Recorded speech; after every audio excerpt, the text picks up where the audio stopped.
If you want to support the channel, you can use code tablemon to get 5% off at Potan Store for your online codes, 10% off for your sealed product at Flipside Gaming, and 10% off on your aluminum accessories at TC Evolutions. Or if you're looking to buy singles or sleeves, you can fill up your cart and close the tab, then click on the affiliate link in the description and check out. That way you can support the channel over at TCG Player, Card Market, and Dragon Shield. ¿Eres de México y necesitas cartas de Pokémon? Busca Hyperbeam Cards en Facebook e Instagram. Y si estás en Tijuana, búscalos en el local C27 en el Centro Comercial Lotay. Hello everyone and welcome back to a brand new video here at Tablemon. Today we're going to be doing something different. Last night we had the first big tournament in the Paradox Rift meta, and we had two tournaments actually. They featured around 280 and then over 300 players each, which is really impressive, and it's nice to see so many people eager to play with all of these new cards. Unfortunately, with all the coaching that I do, I very rarely have the opportunity to play in these, but it's always important and interesting to take note of what does well, and Gardevoir won. Yeah, despite Iron Hands existing and being called the next Doomsday of the Pokemon trading card game, and despite Iron Valiant possibly being, as I myself have said, the biggest culprit in terms of denying single price decks, Gardevoir EX still rocking. Yeah, this is the list played by the tournament winner, which I should name.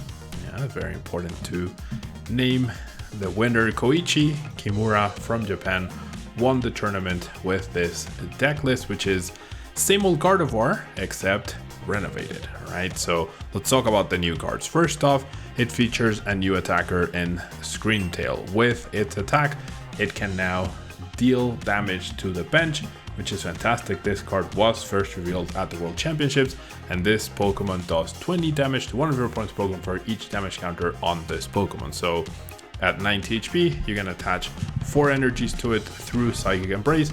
That's 8 damage counters onto Screamtail, and that's 160 damage to any Pokemon you want, which only really snipes something like Squawkabilly, which is seeing more play now thanks to Roaring Moon and other turbo-ish decks like Miraidon, but not super impressive. But then we have the cape.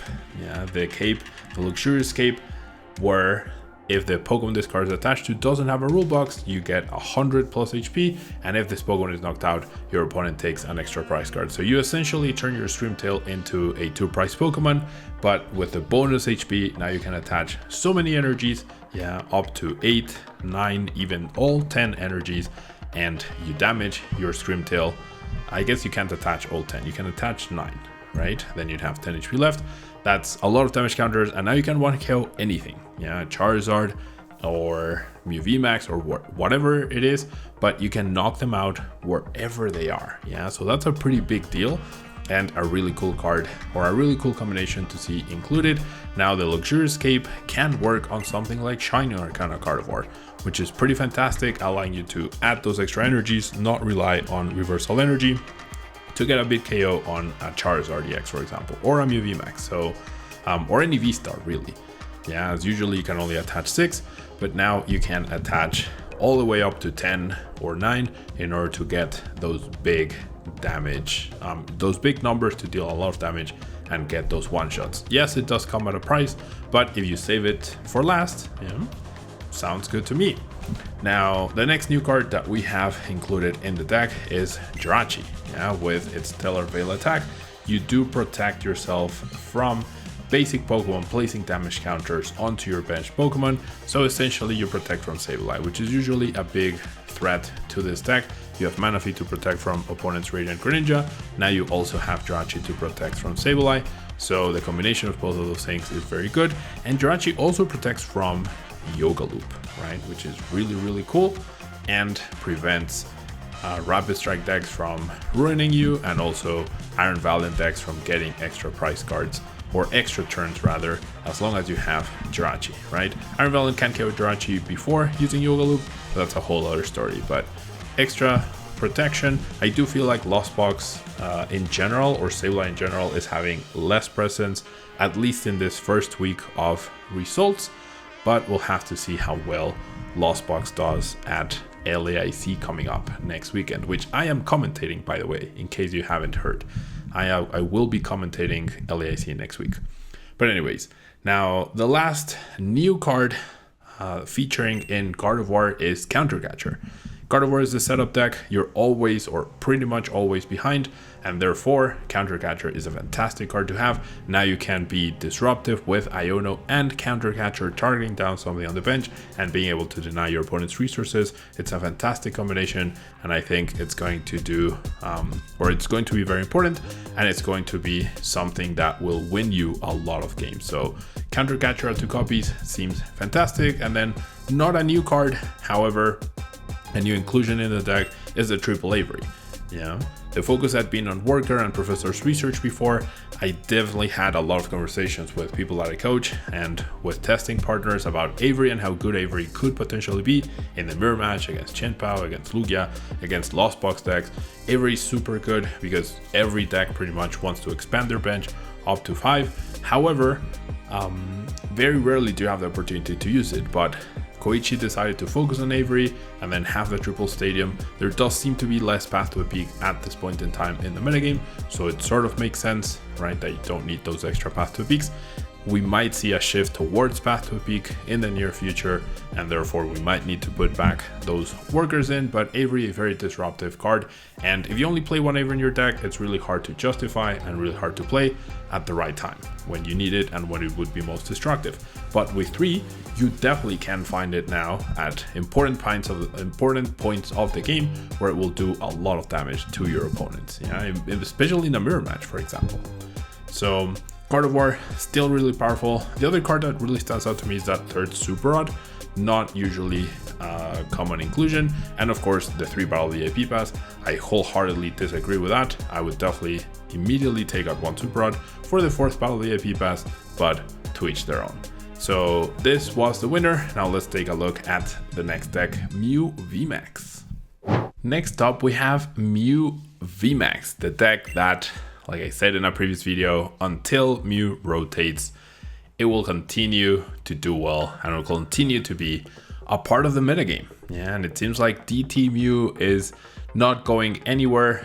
I definitely have noticed a trend where basically no one is playing Spiritomb in their decks anymore, and as people assume that the new basic dark Pokemon, Roaring Moon EX, is a big threat to Mew VMAX, no one's gonna play it.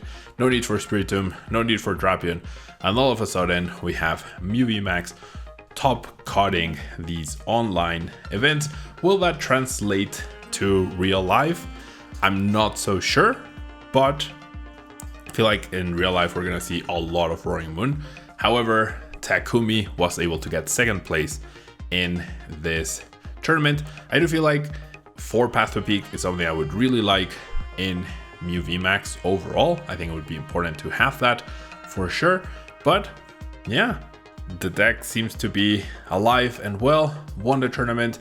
No new card inclusions other than the Technical Machine Devolution, which does make sense, can be a soft counter towards Charizard, right? You go TM Devolution, Judge, Path, and all of a sudden, no more Charizard, no more Pidgeot. Even if you get a Path counter, right, that's fine. So I feel like this list is also leaning a little too much on the grabbers for my taste, but overall I really like the inclusion of the Technical Machine Devolution, also the Box of Disaster, and I would love to see a 4th Path to a Peak as well as a 3rd Bosses Orders in this deck list. But clearly it worked. Mew VMAX still a very powerful threat and still alive and kicking.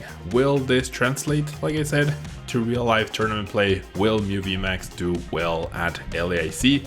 I guess we will find out. You all know, if you've been following me for a while, that I have a special place for Mew in my heart after the incredible result I got earlier this year. But I don't know, I haven't played it since then. I've always been skeptical about it, but it continues to prove itself. Both this version and the Fusion version are still doing really well. So I really think Mew VMAX still has more left to say before it eventually rotates early next year rather. But yeah, pretty cool deck to see, pretty standard from what we have been seeing these last few months out of Mew VMAX. Nothing really stand out other than the TM Evolution. So let's jump into the next deck. And now finally we have this Lost Zone Giratina V-Star deck that continues to be a part of the controversy online. A lot of people love it, a lot of people hate it. It did get a lot of hype in the Obsidian Flames format, and it didn't seem to convert enough. It did get a few top 8s. It was heavily played, especially at the beginning, but it wasn't able to get to that top spot. It wasn't able to cross the finish line many instances. We also saw it dead draw a lot, and some people did put their faith in the deck, but now it has Counter Catcher as a new way to disrupt opponents. Combining that with Path to Peak and with Roxanne does seem like a very powerful strategy against any deck, basically.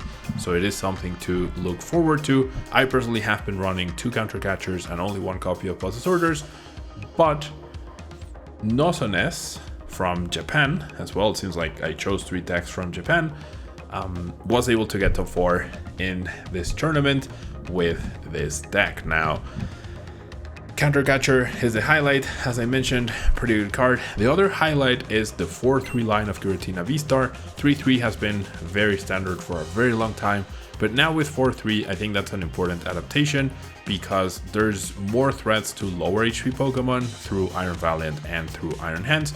So now we have the 4 copies of Giratina V, as starting with it is actually pretty fine. Using a Beast Seeking is also very important and a very good strategy for the deck. So having that extra copy is really good.